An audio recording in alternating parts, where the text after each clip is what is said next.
जय श्री महाकाल दोस्तों, हर हर हर महादेव। तो साथियों, आज मैं जो हूँ आपके सामने जो है गौतम ऋषि, आपने सुना होगा अहिल्या और गौतम ऋषि। तो गौतम ऋषि की पत्नी थी अहिल्या। तो जो गौतम ऋषि हैं वो ऋषियों के अहंकार के कारण, द्वेष भाव के कारण जो है वे गौतम ऋषि पर क्या करते हैं, गौ हत्या का पाप लगा देते हैं। तो इसकी कथा आपके सामने रख रहा हूं। तो भगवान महाकाल की कृपा आप पर रहे। अब ये कथा जो है सूत जी जो है ऋषियों को सुना रहे हैं कि हे ऋषियों,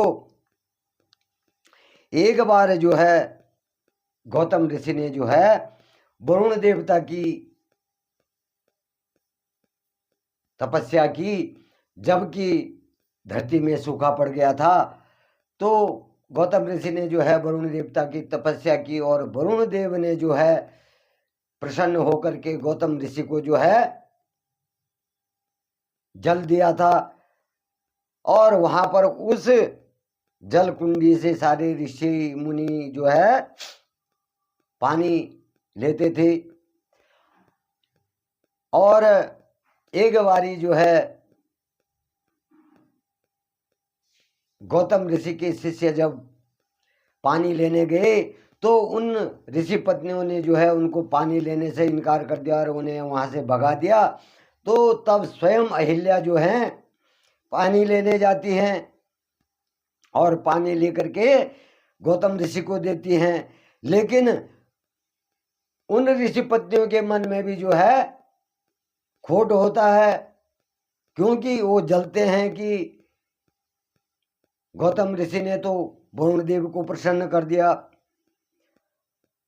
अब एक दिन जब अहिल्या पानी लेने जाती है तो वो ऋषि पत्नियां जो है अहिल्या से लड़ने लग जाती हैं और वहां से बिना पानी भरे ही जो है अपने अपने आश्रमों में चली जाती हैं और अपने पतियों से कहती हैं, ऋषियों से कहती हैं कि अहिल्या ने आज हमको पानी भरने नहीं दिया और वह कह रही है कि ये पानी तो मेरे पति ने तपस्या करके जो है वरुण देव से प्राप्त किया है, इस पर तुम्हारा अधिकार नहीं है। और झूठी झूठी अफवाहें बना करके और अपने पतियों को सुना दिया। अब साथियों क्या होता है, वो ऋषि भी जो है अब गौतम ऋषि से जो है जलन करने लग जाते हैं, ईर्ष्या करने लग जाते हैं। और वो क्या करते हैं, भगवान गजानन की तपस्या करने लग जाते हैं, भगवान गणेश की तपस्या करने लग जाते हैं। और जब भगवान गणेश की तपस्या करते हैं तो भगवान गणेश जो हैं प्रकट हो जाते हैं और उन ऋषियों से कहते हैं कि हे ऋषियों, कहो तुमने किस लिए मुझे जो है यहाँ पर बुलाया है, किस कारण तुमने मेरी तपस्या की है। तो वो ऋषि कहने लगे जो गौतम जी से ईर्ष्या करते थे कि हम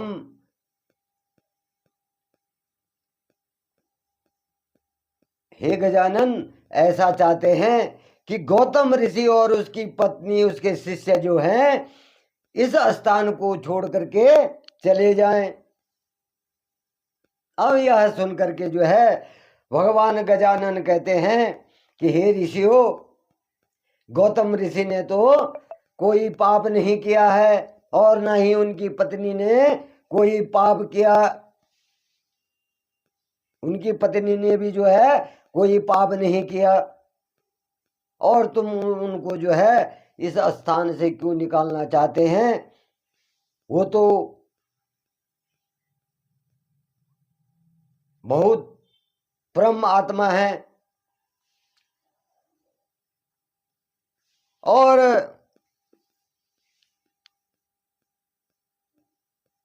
इस प्रकार से जो है भगवान गजानन कहते हैं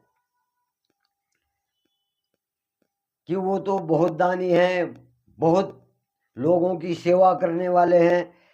अब इस पर जो है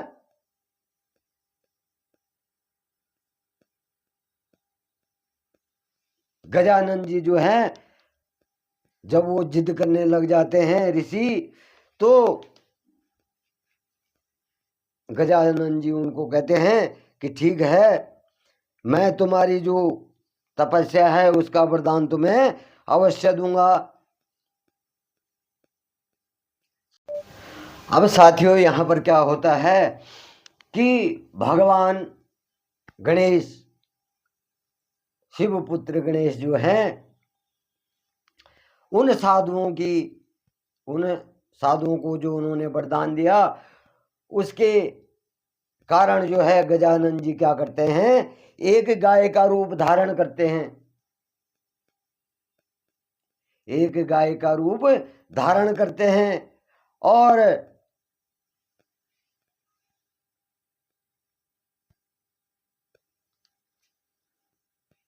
जब वो गजानन जी गाय का रूप धारण करके गौतम ऋषि ने जो है अपने जो बगीचे हैं, खेत हैं, आश्रम के निकट जो है वहां जौ बोए होते हैं, और गजानन जी जो है गाय के रूप में, भगवान गणेश जो है गाय के रूप में गौतम ऋषि के खेत में उस जौ की खेती को नष्ट करने लग जाते, चुगने लग जाते हैं, उसे खाने लग जाते हैं। अब गौतम ऋषि जो है देखते हैं कि गाय जो है मेरी जौ की खेती को जो है नुकसान कर रही है, तो गौतम ऋषि जो है एक तिनका उठाते हैं और तिनका उठा करके गाय को भगाने के लिए उस तिनके को क्या करते हैं, गाय पे फेंक देते हैं। अब जब गाय पे फेंकते हैं तो भगवान गणेश जो है अपनी माया से जो है उस गाय रूप में जो है जमीन में, धरती में गिर जाते हैं और गाय की मृत्यु हो जाती है। अब जब गाय की मृत्यु हो जाती है तो ये बात सभी ऋषियों में फैलती है और ऋषि पत्नियां, ऋषि जो है ये इस बात का प्रचार करते हैं कि गौतम ऋषि ने जो है गाय को मार दिया, उसमें गौहत्या लग गई। अब यह बात सुन करके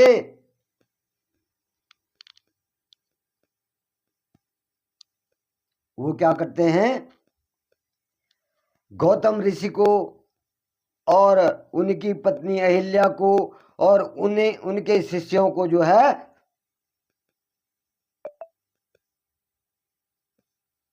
वहां से निकाल देते हैं।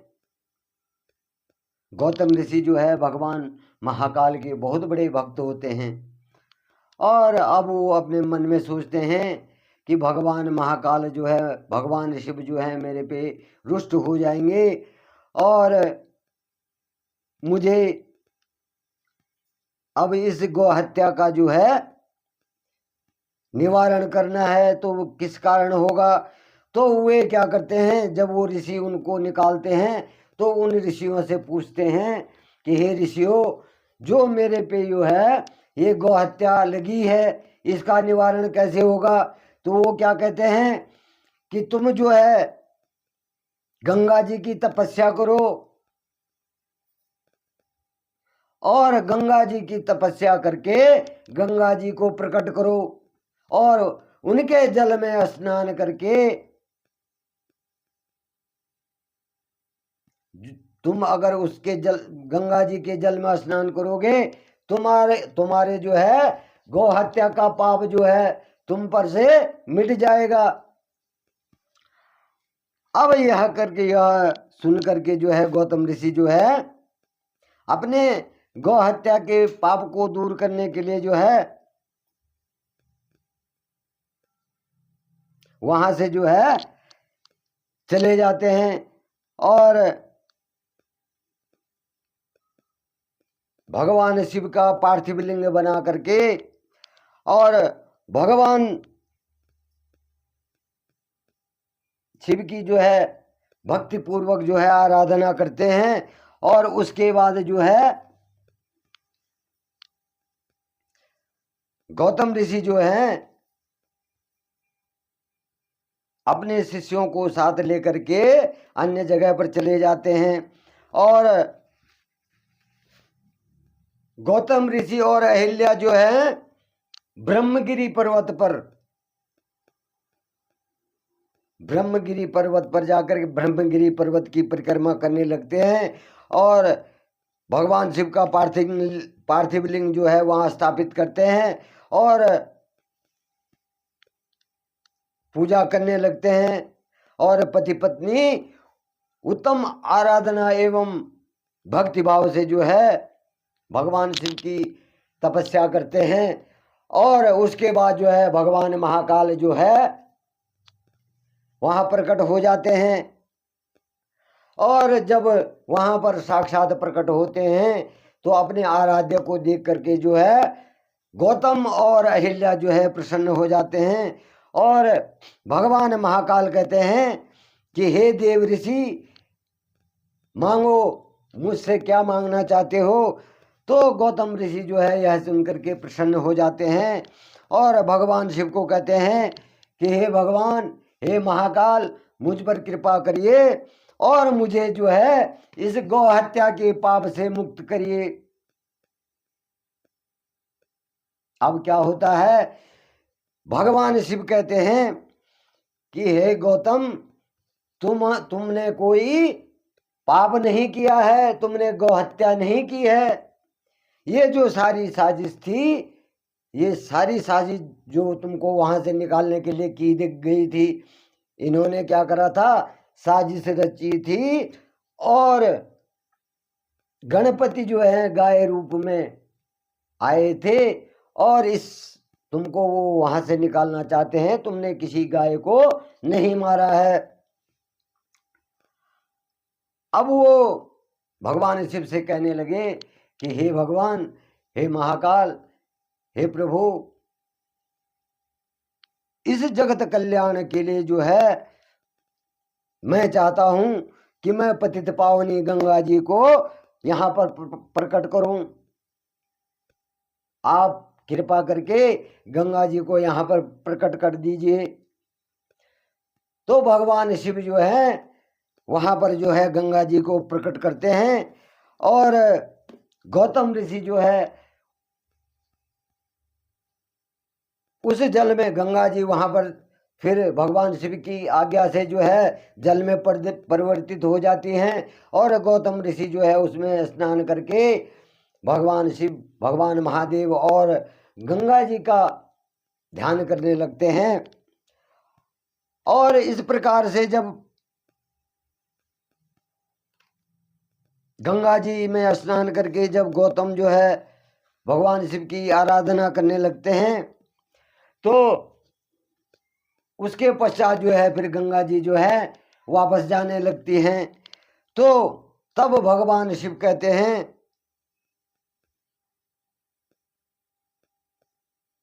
कि हे गंगे, आप पापों को नाश करने वाली हैं और इस लोक का कल्याण करने के लिए यही पृथ्वी पर विराजमान होइए। और इस कलयुग में 28वें मनवंतर के समाप्त होने पर 28 मनवंतर तक तुम जो है, जब तक 28वां मनवंतर समाप्त नहीं हो जाता है तो तुम इस पृथ्वी पर निवास करना। और जैसे ही 28वां मनवंतर खत्म हो जाएगा उसके बाद तुम स्वर्ग को जा सकती हो।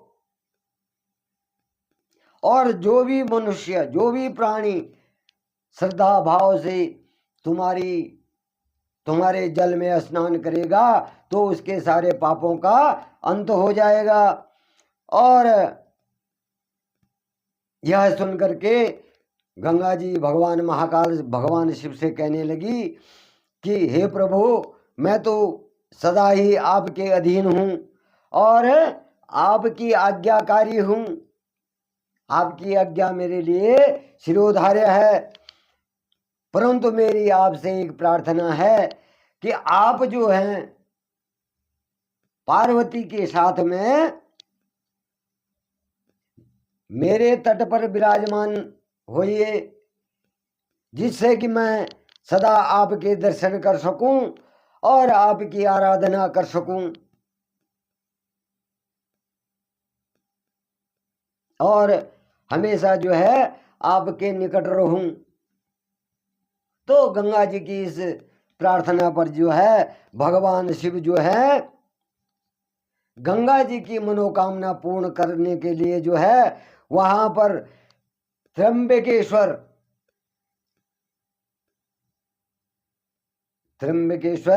लिंग में स्थापित हो जाते हैं। और यह ज्योतिर्लिंग जो है बहुत पुण्य और अभीष्ट फलों की प्राप्ति अभीष्ट फलों को प्रदान करने वाला है। और इस प्रकार से जो है